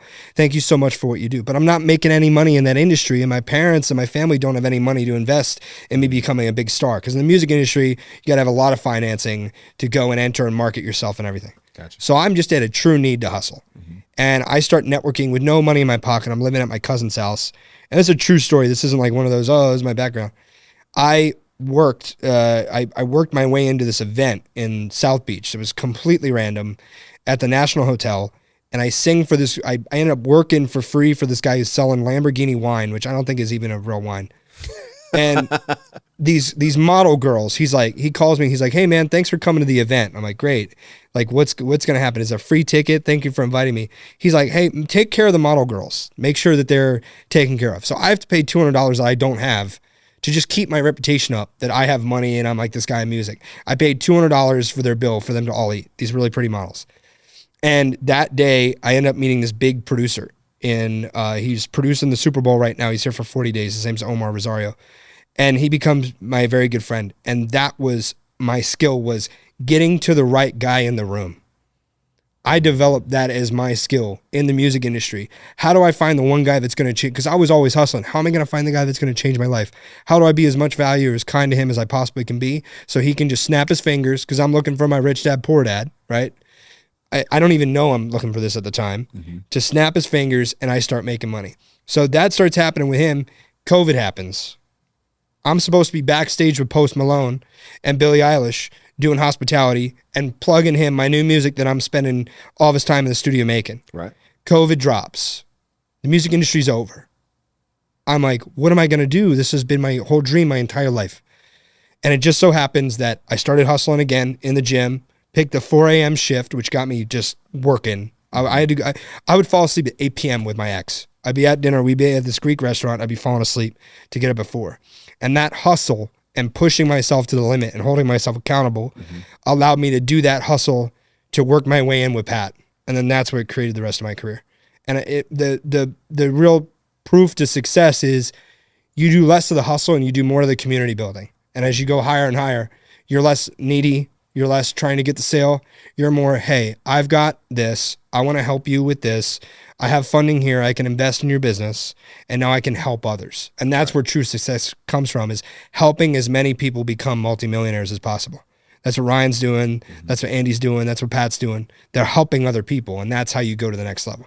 Create leaders. What was that moment like for you where you're just like, God, I'm in some rooms that I never thought I'd be in? Because there's always like that moment where you're just you're doing it, and then you realize like, okay, no, we're here. Like, yeah, so that's a funny thing. So I used to watch Pat when I was on the road with that other boss that I told you about that would just yell at me all the time. And we'd stay in these, he was kind of cheap. We'd stay in these really crappy hotels and motels in Orlando when we were doing auto. It was auto industry. We're doing auto business. And we'd get done at about, we'd work all day. I'd drive him around for 10 hours, 12 hours. We'd work all day. I used to count numbers on cars and give him a list of all the VIN numbers so he could just look at it and we could keep inventory of what cars were selling and what was going in and going on. I would hop into some of these cars that smelled so freaking nasty, I would get sick after I was in them. And I would watch Pat at the end of the night. I remember watching this one video vividly. I'm in this bed in Orlando, and he's talking about, how do you know you're working for the right guy? And how do you know like that you're happy in your company? And I'm like, I am so unhappy right now. and then fast forward, the first day that Pat ever came out of his office and walked by my desk, I think it was like 2 or 3 days that I caught him and he was working in the company, because his office used to be right here and my desk was here, like kind of on the corner. So he would walk right by me, and he walked out. And I remember the first thing he said to me, he said, Donnie, heard good things about you. Hope you do well. And he walked off, and all I said to him was, hey man, like, I was like, hey, because he's 6'4", 6'5". You would never know that from his content. You would think he's 5'10". I always thought he was a shorter guy. I thought he was just like average. He's massive, dude. And when I realized that I was then in a room and I'm looking at my digital mentor that I had watched for all my business advice, I knew that God was doing something in my life that was going to take me to the next level. So that's where I just had confidence in myself, even though I had no sales experience and I'm sitting there not making sales, trying to sell tickets. I'm like, you know what? I'm meant to be here. All these other schmuckos, I'm going after them. I'm going after you. I'm going after you. You hold nothing against me. You guys quit. So I'm number 3 here now. And it kept building. And you have to keep that confidence in yourself. The second you lose that confidence that you can do and God's on your side, you really start struggling in your business and in who you're working for and in your own life. You have to have confidence that God's there for you every single day. And so apart just from the success, like what else does that relationship, your relationship with God look like, where you're like, okay, this is really sustaining me through these seasons? Because there's, like you've shared, moments where there wasn't that success. Yeah. And you felt like God was with you. And then when you have the success, you're like, I know God's with me. How did you maintain all of that regardless of the season of where you were at? Every time I knew I built up to a certain level of belief and honed in on the core principles and foundations of prayer and going to church every day, every Sunday, and getting in a core group of believers, I witnessed that my life would change in some way. I would get the sweetheart of my life. I would get, and it was going great at the time. It really was going great at the time when we first met. And then my work with Valuetainment, that was the biggest opportunity. That's when I had really honed my life around and become more disciplined. Anytime that I was in a series of, I was in a phase of not really putting in the work and believing in Christ, my life would go down. So just taking note of that and saying, I need to get these principles in. I need to look at the other people around me that are good, people that I can look up to and try to look at their lives. And I see as they commit their life more to Christ, their business goes straight through the roof. So this isn't like I'm not a coincidence guy. Yeah. I see it. The day that I gave the most ever to tithe, I gave $1,000 to one of the churches. And I'm not saying this for any credibility. I don't even want credit for it. It's directly to God, right? I had the first $20,000 month of my business. The day that I did that, all of a sudden, deal after deal after deal called me back out of nowhere. We're like, yo. But it's not for that investment exchange. Right. But it is God. I truly believe that opportunity to be God saying, thank you for this. Thank you for having faith. Thank you for tithing the first ever amount that hurt in your life. I'm going to benefit you with X amount. Keep doing it. Yeah. And so what does that look like for you now? Like church every Sunday, getting more involved with my new church, Vu, which I really like. The guy actually married Kanye West and Kim Kardashian, the main pastor. Rich, he's so cool, and he's so young and just like vibrant. Right? Huh? Rich Wilkerson? Yeah, I think so. Yeah. And he's a super cool guy. He's funny and charismatic. So I'm going there because I want to be around people like him and look up to him. The next steps are get more involved with my church, probably sing again because I used to be a worship pastor with my college girlfriend. Okay. And that's when my life with Christ actually started. Was I grew up Catholic, but she brought me into a church called Generation, and she grew up Pentecostal, and she showed me non-denominational church. And I remember having my first experience with Jesus at that church. And then I went to Passion with Lou Giglio. So that was another big moment for me. So for me, it's getting and making sure that the number one quality in the girl that I be with is that she's a Christian girl. Mm-hmm. Number two, seek out more involvement at my local church that I really resonate with. If you don't resonate with your local church, go down the street and try to find another one. Yeah, find another one. Don't get like disheartened that church doesn't work. Like go down the street, find a pastor that you like better or you think is cool. I love both Victory and Vu, but I just live by Vu now, so I'm going there, and I think Rich is really cool. But find that church, get more involved. Tithe has been the biggest shift in my business and in my life is tithing. And then just try to be a better guy like every day. And don't give in to culture, and maybe combat culture a little more in your spoken word, and don't support things like everybody else does. Don't just, listen to rap music because like blatantly satanic rap music with a visual of the music video that's even more satanic than the words. Like, what is that going to do for you? I've literally seen that music put people in trances. Like it's a different frequency. It's so low of a frequency that it ruins people's lives. Different music, like orchestral music or classical music, plants grow better. Certain forms of disco that are funky and exciting and fun, plants grow better. So there's different frequencies. But I think that's just really monitoring my daily activities and holding myself more accountable every day, trying to be a better guy, staying away from industries that are really nasty and try to go into better ones, like Link Me, social media, helping people with their funnels and doing what they do best, which is make money and empowering people. Mm-hmm. Public speaking, podcasts, very high frequency. Right. So I'm making those changes in my life to do better. That's what I'm doing. Where did that impression of like serving in the church? Oh, the impression of serving in the church? Yeah. I had done a youth camp where I was teaching kids how to act, and I was actually the director of a play at Generation with my ex-girlfriend, who was an absolute sweetheart. Like she was amazing. She was an amazing girl. I lost her because I was dumb, and it was in college, and I wasn't ready for a relationship. And she ended up getting back with her high school sweetheart. Just lost this girl from my life. I was really upset because she was such a good supporter. She had brought me to Jesus. Like, really don't lose that girl in your life if you can't help it. Obviously, I'm not meant to be with her, but I also had an action in that. Yeah. Maybe I could have been, right? And so I was leading this Christian at this church drama camp with all these kids, and it was just the most rewarding experience. I wasn't getting paid. My mom was telling me at the time, you need to make money. Why are you working for them for free when the Catholic Church is paying you? Not a diss on my mom, but that was the war that I was battling in on myself. Right. And that experience of just serving the church and not asking for anything was the most rewarding and happiest moments of my life was back then. Wow. Before I had any money, it was just serving like kids and having them sing better and act better. A couple of the kids I was working with had these big like breakthrough moments where they were just so happy that they had gotten something right, that they had sang something correctly. And as I was coaching them, and I knew I'd influence their life forever as like an elder, and singing at that church was the most fun I ever had singing.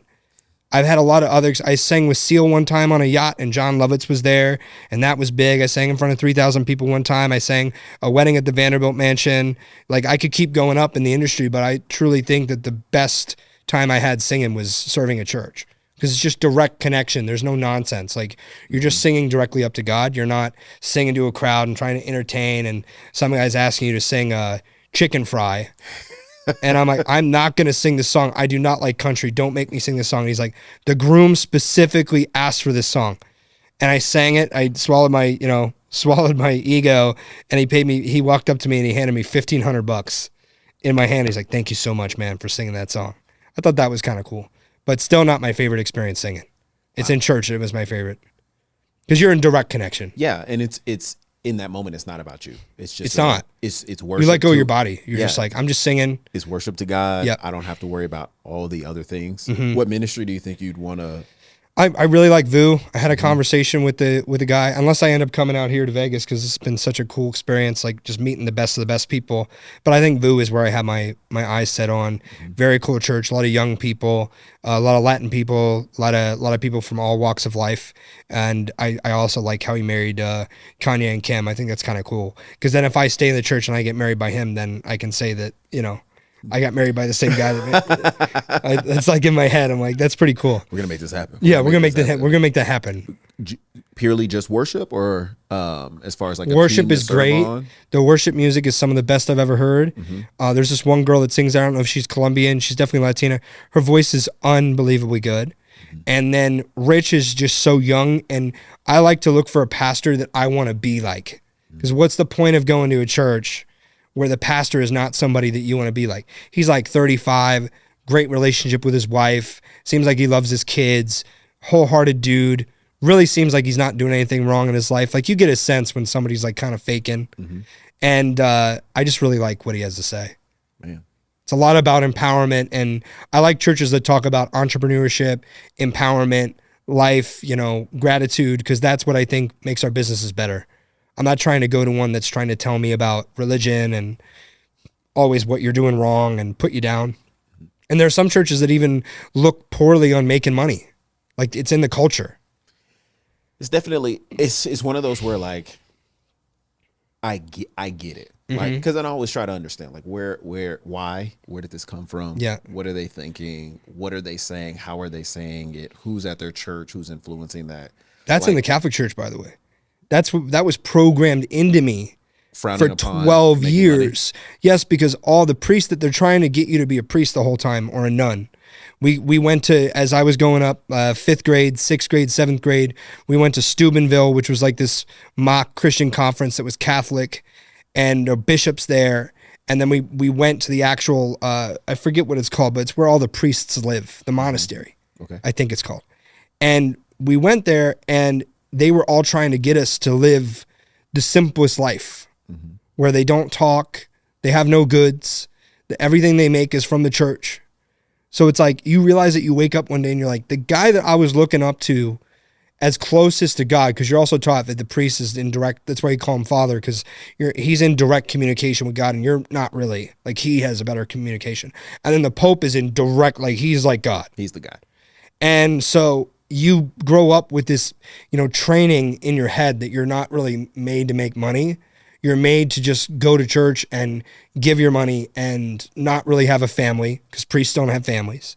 And this happened right around maybe Vatican II, where they made the decision to have priests not be married anymore, not even have girlfriends or whatever. Like, they changed the church a lot. So that was programmed into me not to make money. How old were you? The first time I ever went to Catholic church was probably, I was 2 or 1. My parents got me right in. I was baptized in a Catholic church, and then had some really great nuns. The nuns are probably the best part about Catholic church. They're just the sweetest, most giving women on the planet. They've never been with a man. They've only had a connection with God, and they were super disciplined and super great, but they were also like, they weren't honest with like rulers and stuff like back in the day when my mom was part of it, but they were on you. Like, they held you accountable, which is good. But yeah, I was all the way through high school, it was Catholic church, until I got into college and met that girl who brought me to the non-denominational down the street. So were you like, so when that happens, are you like, look, I've been Catholic my whole life? Yeah. And I hear that. And I told her, I was like, listen, like, it's called Mass. We have the Eucharist. Because I was singing at the church every single weekend. I was singing at that church for probably 3-4 years. And they were paying me $60 a time to go sing. So I was very dedicated. That's how I made my money when I was young. I sang at the church. Okay. Which is kind of weird. And she challenged me and said, okay, first of all, I don't know what this whole Mass thing is. I don't know what saints are. That doesn't really sit right with me. You come to my non-denominational church, see if you like it. But me and my family, she had a huge family that lived out on this farm, and they were super sweet people. And they just believed in a direct communication with Jesus. And I saw how healthy their family was and how unhealthy my family was at the time with their relationship with Christ. So I completely converted. And I also have an aunt that is born again. So she was like pulling me towards it and saying, this is great. She'd come to church to support me at the Generation Church. Yeah. But my mom was so upset, and she was trying to pull me back in. So that was the main rift between my mom and my college girlfriend, was that she wanted me to be Catholic, and my mom wanted me to be Catholic, and she wanted me to be Christian. Yeah. That was tough. They fought all the time. It's one of the main reasons we broke up, because I didn't see ever, rectifying her family and my family. They had never talked over 4 years. My mom never met her mom. All because of religious rift. Wow. And there were people that came to Generation that were Catholic, that had converted and just liked the music, liked the message better. They felt more taken care of. So that was my stance. I was like, yo, I like this. This is great. I like the music. I like singing here. I like serving kids. I like, being in tight with the pastor and being part of the team on the meetings. And that made me completely look differently at the Catholic Church, which then led me to be very suspicious about some of the things that go on in that organization. And yeah, that whole thing, that's a totally different conversation that we don't even need to touch on, but because it gets, it gets sketchy. Yeah. But for shifting more sort of like you and your mom, like, because I hear that a lot. I see that with people even at, when we go to church at City Light, and it's just like, hey, yeah, we come from a Catholic background. We're here. And if they end up staying, it's great. If not, you can, it's like, well, what happened? And you get into those conversations of like, yeah, well, my family is definitely Catholic. And it's always the family. Just like with entrepreneurship, faith and entrepreneurship are aligned. So the same people that would pull you away from a better relationship with Jesus are the same people in your life and in your family that would pull you away from a better relationship with money. They're going to be the people that say, hey, listen, this is not you. You've changed. What's going on with you, man? You're more aggressive. I really don't like how you talk to me. You're always focused on your business and traveling. You were in Vegas. What are you doing in Vegas? Like, I'm going on a Christian podcast in Vegas. Like, I'm not going to a strip club. I'm going to a Christian podcast in Vegas. Yeah. And I went to church on Sunday. Yeah, they're like, not in Vegas. No, not in Vegas. Not in Miami, not in Vegas. That's nothing good there, right? Yeah. And so it's those same people that want to pull you down from the wealth that you can make from your relationship with Jesus. And it's really identifying and kind of eliminating those people over time from your circle. You try to speak wisdom into them, but it's just inherent that your 10 friends that you grew up with. I don't have a lot of friends from when I grew up. A lot of us had falling outs over faith or business, or I had this one really very unfortunate falling out with a very dear friend of mine. For years, we were dear friends. And I was constantly trying to hustle and sell. And I sold him a ticket to the 2021 Vault Conference. And this is also when I was on TRT. So I'm going like crazy. And I'm like, yo, you need to buy a ticket. Like, come to the event, right? He comes, and I think positively, I'm like, dude, I had no idea how many clients I was going to have. I thought I was going to be able to spend more time with you, but I can't. And there was a lack of understanding between us, and the friendship ended because of that, because he had been a software engineer, brilliant guy, like an Elon Musk type dude, went directly to college at Rose Hormone Institute, got a $300,000 a year job in Chicago his year out of school. Wow. Doing software engineering for a finance company. And he never understood the sales element of what I was having to do in my life and hustle. And he looked at it lower. That's what I think happened. And that was the kind of conversation he had with me. He's like, I really didn't appreciate how you got me to come to the conference. I thought everything was good and positive. He got to see Pat speak. I knew he could afford it. And I thought we were going to build our relationship, and it ended. So unfortunately, that happened with a couple of my different friends that are kind of locked into anywhere from 70 to, let's say, 350 or whatever he's making now. He's probably making 700 a year. But like, my vision of my life is that I become this major entrepreneur in our space, and I'm making $2 million a month. So there's no real like connection. People want you to do better. People want you to do good, but they don't want you to do better than them. So the second that they get a sense that you're going to leap over that 700 and go to that 2 million a month, and they see things shifting around in your life, this could be your family, your friends, they might start making some comments that are unfortunate for you, and they start to instill doubt that encourages fear, that then takes you away from your purpose. Yeah, I think and that's not fun. Yeah, I think there's a level of like the difference, especially when you in the business and you're trying to be like in a lead position, and you're trying to help companies or help your own personal company like go in a certain direction, you do start to think different. Like there's a shift there, and not everybody's on the same wavelength, which is why, like, for us, for Wealthy Kingdom, like why we wanted to do the Bible studies and have other entrepreneurs invite. Very unorthodox, by the way. Very unorthodox, which I love. I love unorthodox things. Well, and it's because it's like, okay, I've been in plenty of just regular small groups through church, right? And I'll be sitting in a conversation and I'll hear the business guy make comments about like, man, I'm really trying to grow my business and I'm really trying to do this and the hours and different things. And, there's 10 of us in there. Mm-hmm. One guy's got this business and everybody else is like, no shade on them. They're the 9-to-5 employee and they have no idea what this guy's talking about. There's just a disconnect. And what he's saying of like, I put in these hours, I'm really trying to scale. I'm going from like, I'm making 500,000 sales. We may be 1099 versus W2 rift that was at Valuetainment as well. And it's just like, man, they don't connect. And so we're like, man, we need to get more entrepreneurs in a room together where we can talk about the same Christian principles. We're not changing anything, but by nature of the people who are in the room, we naturally understand when I'm praying that God, 10x my business or whatever it may be, we get it. Like, man, I know, because it's not just about you making more money. You need to make more money. You have 10 employees. Yeah, you need to. You need to make more money. Yeah, you need to be a better provider. This isn't for your family and your business. This isn't a cash grab. Yeah. You've got people who are looking at you to say like, I have to feed my family based off of how well you do. And that's a commitment that you have to have to yourself, and discipline you have to have to yourself to grow your company. That if you're not a believer in Christ and you're not following that walk where you don't think that it's your legacy, you're not trying to build for a legacy and a massive family. That's the other thing we can talk about, dude. Like the amount of people that are not looking to have families nowadays, the amount of girls that are just not at all looking for any sort of romantic thing that they can have long term, it's unbelievable. Because society has provided them ways to win outside of having a family, and then filled them with media content that makes them think, oh, I'm good. I'm going to be single till I'm 27. What do you mean you're going to be single till you're 27? All the best girls that I know that have done the best, that have the happiest families, happiest life, great husband, they got married at 20 to 23, and they're crushing it.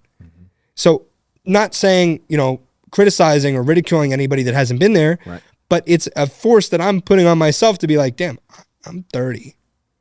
I need to start getting this together. I need to put pressure on myself to not just go around and date all the time.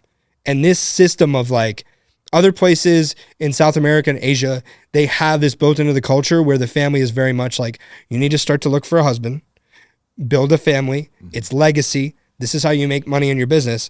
Whereas in the US, we have the exact opposite of that in our culture. It's go get an OnlyFans, go work as a bartender and make $100,000 and $150,000 a year, go work at the strip club, go be a dancer for some major reggaeton artist. What's going on here? There's less women to date on the market for men. There's just less because there's less people looking for them. This is why people travel abroad, because they're looking for women that are more open to dating and more open to having kids. And I think there's also a chemical component to this that's very unfortunate, that is a deeper conversation, but the cultural one is definitely, it's embedded in the music. It's embedded in all the different things that we listen to and watch, that the second that you have a horrible thing that goes on in your relationship, you cut it. You don't try to work it out. Yeah. You don't try to have understanding and read the Bible and pray on it. And that's one of the things, like for us, to be able to, at some point you have to talk about all that stuff, regardless of like where you stand in any of it. Like there has to be a place where we can talk about it. Yes. Because as entrepreneurs, there is that like dilemma of like, I've got to go grind, I've got to hustle, I've got to build my business, whether you're a man or whether you're a woman. Like I just got to go do it. So I don't have time for these other things. It's either career and hustle or it's family. And if I have family, I can't have career and hustle. And it's easy to believe that because you don't see anything else. You don't see successful examples. No. And like you've seen, Christian. And I've seen with Pat. And you're like, whoa, wait a minute. And Andy. It's out here. Andy's got one of the best examples of that ever. When you're around him and Jackie and they're both working together, their story, and I'll share it with you because they're very dear friends of mine and I really love this story. They were working at the car dealership together. That's how they met, very young. So they have an early on relationship. Yeah. They worked a lot out. They had their kids. Andy becomes one of the top sales guys in the entire world for cars. He comes home one day and Jackie says, and they tell this story all the time, I've learned to live without you because you're working so much. I think I heard her. And that's what I was going through at Valuetainment with my girl. I've learned to live without you.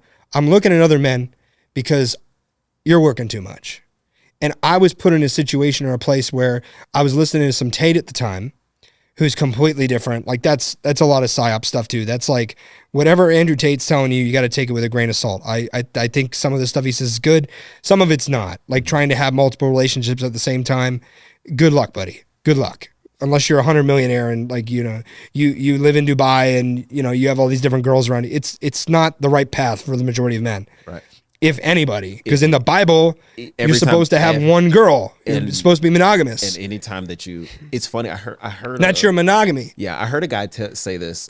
He's a pastor, and he was just talking. He's like, "Listen, there are some things in the Bible that when you're reading it, you should just be able to see the pattern." And studying patterns in the Bible, he's like, anytime you see a guy that's got multiple wives, he's like, usually that's followed by several stories of that causing problems. Now that serious both issues. can be, there's an argument on both sides where like, even if you have one, there's still arguments, but he's like, look, just go look at it. There's a lot of times where it's like, it just doesn't work out right. Yeah. And it's laid out that way to show you like, let's not have these problems. Let's not have it. Just you need to focus on your business route. and your kids and your legacy. And like we were talking about earlier, if you decide to make bad decisions, let's say you decide to go down the route of saying, I'm going to have multiple girlfriends. What if that costs you the love of your life relationship that was there for you and your kids, that cost your long-term legacy so you don't have the 10 children and are living on the farm? Because your vision's not long enough. Yeah. Pat's got the longest vision I've ever seen. His vision compels others and develops everything he says he's going to do. It eventually becomes true. Even the Obama-Trump sit-down, I'm sure he's still working on that. He talked about that 3 years ago. He's going to have Obama and Trump sit down. It's a big advertisement, got all this hype. With Tucker, Tucker goes over to X. He gave him a huge offer to come over to Valuetainment and work. Maybe that still transpires. He's still working on stuff that he set a vision that maybe he doesn't take it as a failure. He's like, okay, just not in God's timing yet. Yeah, but when Valuetainment is the biggest company ever for entrepreneurship and media, and I'm the next biggest Fox, what's to say that Tucker doesn't want to work with me? Maybe X fails. Yeah, 10 years from now. 10 years ago. 10 years from now, maybe there's a moment where, I'm in a position. So if you're not thinking that far out about living, I constantly have this vision that I try to tell God that I want, where I've got this beautiful love of my life that I can have conversations like I did with my one ex. I mean, we had the best conversation. Just we'd sit out on chairs and look out and just talk about everything. So I'm looking for that. I'm looking for a very beautiful woman. I'm looking for, and Pat talks about this, where you outline with who you're going to date. You tell the world, even on a podcast, you tell the world what you're looking for. And so I want this, I want that, I want the big ranch house that people can't even get close to owning anymore because real estate it's through the roof. It's like in some of those dystopian future movies where wood is like, I forget which one, where wood is like something you can't even get anymore because it's so rare. I think it's The Fifth Element, I think is that with Bruce Willis, where wood is like incredibly possible to get. You're reaching back. Fifth Element. I love stuff. My dad, my dad raised me on sci-fi movies, bro. My dad was a cinema guy. So you have this land and property that is not even achievable anymore. And you're sitting out there with your 10 grandkids. Every man has to know inherently in the back of his head, that's the only way that you're going to be happy when you're 85. If you even get blessed enough to make it to 85, if you have any other concept in your head that you're going to be happier by, having a girl that you date until you're 45 and then getting remarried to, some girl and then having issues with her, and you kind of live your life just kind of going through the motions and you don't have a vision, you're not going to get there. And you're going to be 85 and miserable. Like some of these guys that I've saw, my grandfather was in a rest home because he had Parkinson's. God rest his soul, one of the most talented guys on the piano and singing, and I miss him a lot. I couldn't even talk to him most of the time, but he would always approve of my piano playing and really smile at me when I was doing my thing in music. So I'll never forget that. But there were guys in that facility that were so upset, but he wasn't. I don't know what that was. I don't know how with Parkinson's. I know that was hell for him. that there's not a bigger hell than living with Parkinson's in a rest home. But when he would see me, he'd be grateful. And he wasn't fearful. And I think the main reason is he knew that at 18, he went on a blind date, found the love of his life, my grandmother, who stuck by him for 70 years straight. Didn't leave him when he got sick. Didn't leave him because he didn't make enough at work. When I asked my grandma on a podcast that I still haven't posted yet, because I don't think she even knows that I filmed it. I just put my camera up there. I was like interviewing her. She doesn't. I don't know what the legality of that is. So she hates being filmed. So she's like, I said, Grandma, because I can hold my Sony A7S III up to her face. She has no idea it's a camera and it's filming her. She's 95. She has no clue. So I'm holding the camera up and she has no idea she's being filmed. And I said, Grandma, why did you like Grandpa? Was it ever about money? And she said, no, absolutely not. I liked him. And that was a completely different era in the 30s or 40s when they fell in love. There wasn't all this other media. Mm-hmm. So that's how I know true love exists with my grandma and grandpa. And it was never about money. And I think that's why he was happy till his last day, because she was still there by him. Yeah. She hadn't remarried to some guy because he got sick.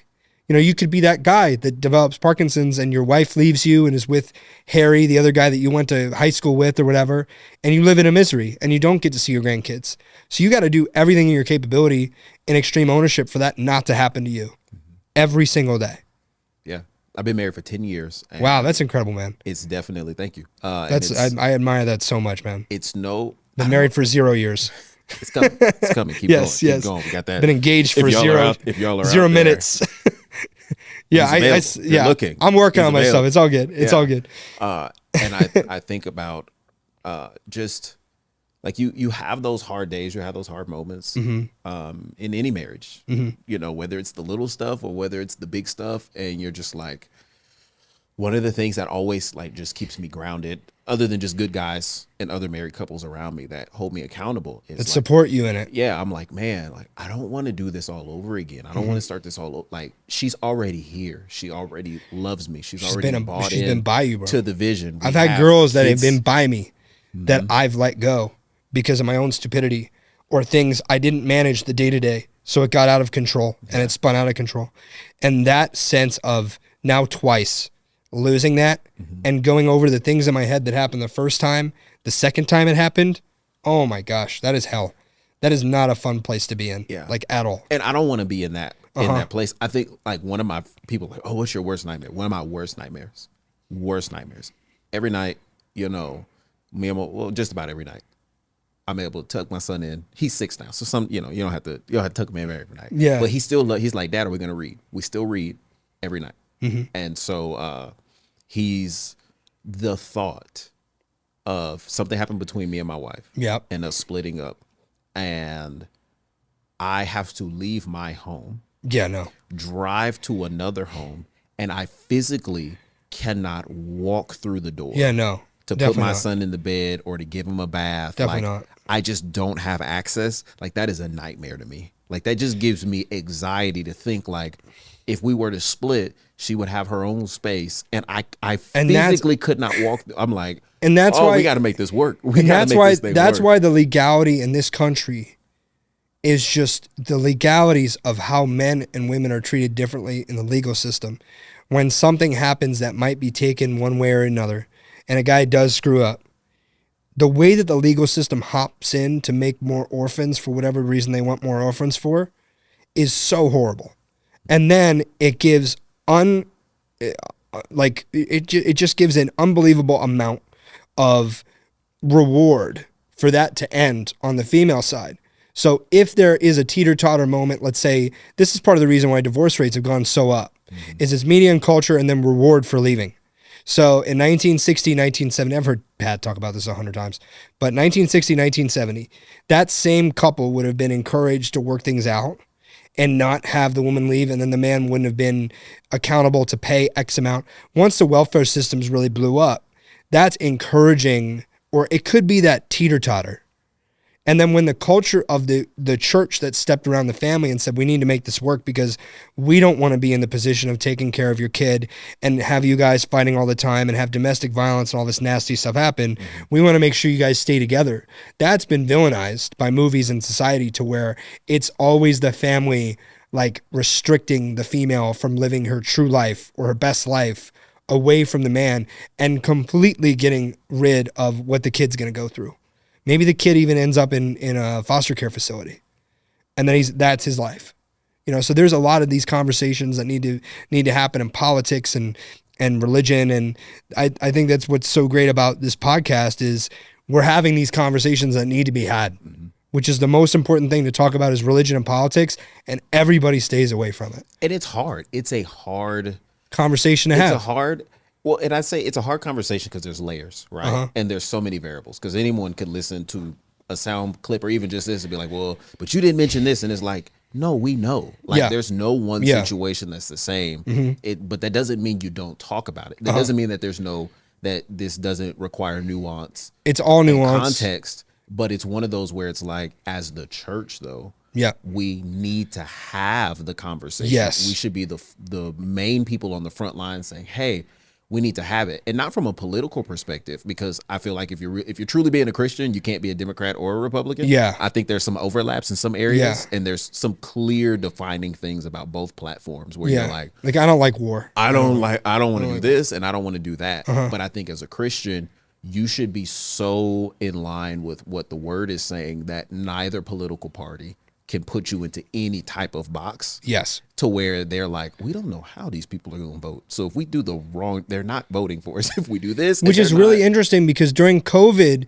we had this evidence that when you went to your local market, even though your governor said that we're going to keep everything open, the mayor has, as you go down, the way they build our political system, and a lot of people don't know this, is that the federal institution has the least power besides the military and all that. So they've got a lot of power with that. That's what makes you the most powerful, is a standing force of military and guns and men that can fight for you on call. That's what makes you the most powerful guy in the world. That's why they say Putin's the most powerful guy, because he has a huge military that will listen to whatever he has to say.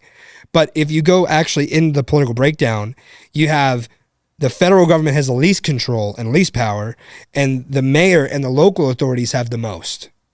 So that should be that when you have a local community of people out in Iowa that all agree that they're going to keep doing what they're doing, and they're going to go to church, and they're going to have their market, and they're going to continue living their lives, and they're not going to listen to the federal government, that they are in more control of their lives. When you go to church and you have a local community of people that all believe in the same thing, that's how you empower yourself to have power in your own life.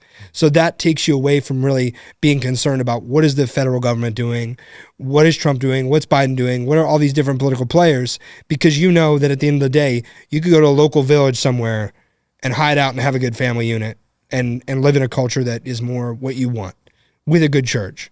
And that's what I truly believe. I don't even know if long-term I'm going to stay here. I might try to go to Argentina. I don't know, because I don't know what's going to happen in the U.S. I think that Tucker says that this is the last, bastion that we have. And if we lose the U.S., democracy across the world fails, and it's a failed experience, and we all lose. But at the same time, if I'm in a position where stuff gets really hairy up here, there might be an opportunity for me to just say to my wife and my kids at the time, if I have them by then, hey, we're moving. We're learning Spanish and we're moving. So to have more of a global view of where things are in the world, because if you don't have a global opinion and you don't know where's good to go if stuff gets bad here, you get stuck. You've never traveled outside the country. I always encourage people, there's a nomad capitalist guy. I don't know what his religious standing is, but he talks about the different people that have decided to have different places across the world and what the education is on getting a second passport or getting a third passport and how you travel. And I think that's very valuable information, because if you do need to leave, you can. You know the process. And I encourage anybody who's the bastion and guardian of their family to look into that. Even if they don't have a family yet, look into it. Because if you need to get out, you can get out. You know the process of the applications and what needs to happen with the passport and everything like that. So, yeah, that's, high level stuff, I guess. But I mean, I think it's a part of just the world and the society that we live in, and just being conscious of what's out there. I mean, it's like we talked about earlier. It's like at the end of the day, as a Christian, you come down to, as long as I'm following what God is telling me to do and I'm leaning on the Holy Spirit, things are going to happen in the world. We can all debate what's going to happen and when it's going to happen. And to some degree, does that influence, your theology and all of that? Yes, it does. And so you should be concerned about it enough to be informed enough so that you know what you believe, both politically, biblically, in business, whatever the case, markets, all of that stuff, like where to go, what countries are doing what. Like, I don't think there's ever a moment where you have too much information. No. I think it's a moment when you say you allow too much of the information that you have to influence you more than what Christ does. And so you're like, okay, God, I've got all this information. Fear seeps in rather than gratitude. I've got this information. What do I need to do with it? Pray on it. On a daily basis for me and my family, and let him direct you in that way. And then again, at the end of the day, what's going to happen will happen, and God will be there to help direct us according to whatever it is that's going on, whether you're here in America or whether you decide to leave. Because even if you leave now, Christianity looks a lot different in different places. Because if you were to move and you go somewhere to the Middle East, well, being a Christian in the Middle East is a lot different than being a Christian here in America. Just being a Christian in Canada is a different deal than being a Christian in the US. So again, it goes back to context. Context matters. God is the same everywhere. The Bible is the same everywhere. But on a day-to-day, case-by-case basis of how you're living, if you're living in a place where you can't go to church every Sunday, where we're saying, hey, we're going to go serve on Sunday morning, it doesn't look like that there. So what is serving in the context of where you're at? You lose that in your life, which puts you down a different path than if you had it in your life. Right. Which creates that different, thing to happen for you to get caught up in a different culture. Like, with Dubai, for instance, there's a lot of people that have moved to the Arab Emirates and Dubai, and I really just don't have any interest in going there. I really don't, because I just don't see there being a very Christian community there that believes in Christian business principles. I don't know how I've done a lot of business with Valuetainment because Patrick's Iranian and Assyrian, with people from Pakistan and different people across the Middle East that have called in, and I've tried to work with them, and the cultures just don't line up, and the religion doesn't line up, and it becomes very hard. You feel like you're in their culture. It's very much like they're trying to get the most out of the deal, and it's not really a win-win. They're always trying to lower your amount or your cost and putting you in a situation where they're like, you're my friend, and now I want, the least amount because you're my friend. And it's like, that's not really a great principle in business that I can't really work with. I don't believe in the same principles that you do religiously and business. So it makes it very hard to do business. And that's why I seek out business opportunities with other Christian entrepreneurs, because I know there's going to be a similar footing. We're at least starting from the same place. Yeah, it's like we're starting from the same place. Like, never do unto others what you don't want to be done to you. So in business, if that's the guideline that you live by, that's a great principle, because I'm never going to try to sneak in on you that it's really $10 cheaper and make that extra 10, because I don't want that done to me in the car sale or in the insurance sale. I'm trying to do what's best. And I know that the karmic retribution won't come and bite me long term in my business when all of a sudden a lawsuit comes from some random government institution. You're like, what did I do to do this? It's like 10 years ago you screwed over some guy. You did this, and then you did this, and now it's come back to bite you. Yeah. And you lose your whole business and your family and everything. So you got to be very careful with every step you take. For sure. And that's, for us, again, it goes back to like having that Christ-centered everything, not just your Christ-centered business, but if you are a Christian and God is at the center of it, and you're in the middle of your family, you're in the middle of your business, you're in the middle of all these relationships, then there should be a natural flow of God is here. He's the head of everything. He's in the middle of everything. So that influences my family. That influences my business. And if I'm going to get into these new markets, okay, well, I'm going into a new, of course, there's the practical thing, new culture, just a difference in everything like you outlined, but also that it allows you to say like, okay, God, I do want to go into that market though. So are you going to open up doors for me to pioneer that on my own? Or is there another Christian entrepreneur that I have no idea about that's already set up shop there? And then you're going to align me with that person. It's like, I thought there were no other Christian entrepreneurs in Saudi Arabia. And he's like, nah, I've been making inroads here for 10, 20 years. Yeah, with the right organization. And God is like, hey, see? Like, here you go. Here's the affluence. Here's the community. Yes. Here's your family. You actually do like it there. You think it's a cool environment. You like the tech. You like the buildings. You like how much money there is in the ecosystem. Because to make money, you really got put yourself in the middle of the waterfall. If money is a stream, and you need to put yourself right at the bottom of the waterfall where all the money is coming to you, rather than going to a stream down the river. So you got to go to the big economic centers. If you're looking to make money and you're looking to really do well in life, you can't really stay out in Kentucky in a small town and work for McDonald's. You got to at least go to the biggest town in Kentucky, Louisville or Lexington or Cincinnati, which is, it's Ohio, but it's right on the border, and try to find the wealthiest, best entrepreneur you can work for, because that's where the money's coming in. He's built a system and a lifestyle and a way to organize a company that's smart and ingenuitive and has all these different elements that you can plug yourself in and be in the stream.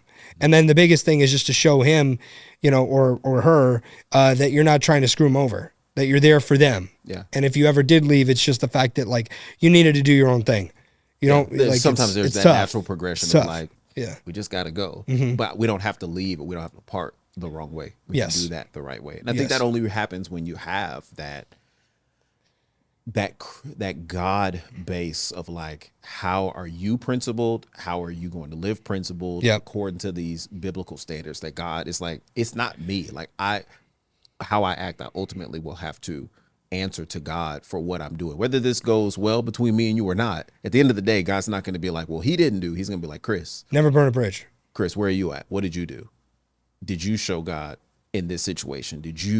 Were you the face of Christ in this situation? Yeah. Even if you had to do whatever you had to do and, split ways and it didn't end well, but did you still show Christ up until the very last moment? Are you still showing Christ in how you're talking about that last experience? Not sharing the truth, but are you still showing and acting the way that Christ would want you to act in that situation? And I think that's what makes the biggest difference for all of us, and will continue to make the biggest difference for all of us in business. Yeah. And we could just, we've been talking since before we started recording, and we can continue to keep talking after. Yeah. But I do appreciate you.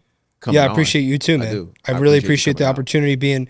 Ryan's built a great company, a great system, great brand. I've been following it and watching it for a long time because I know that he went back and forth with Pat, and I just appreciate the opportunity through Tyler as well. Tyler really doing a great job and get me booked on different things and brokering that relationship so we can have an easy conversation. Because this probably wouldn't happen. Yeah, if it wasn't for him, this would be like, exactly. So I love that sort of stuff, man. I love it. So, man, no, we appreciate that. Yeah, and you're awesome, man. I really appreciate the conversation. I felt like we were coming from the same place, and you're definitely gonna do really big and great things with Wealthy Way. So thank you. Yeah, and I appreciate coming on, because like when you say we need to do this in person, I was like, oh my goodness, he gets it.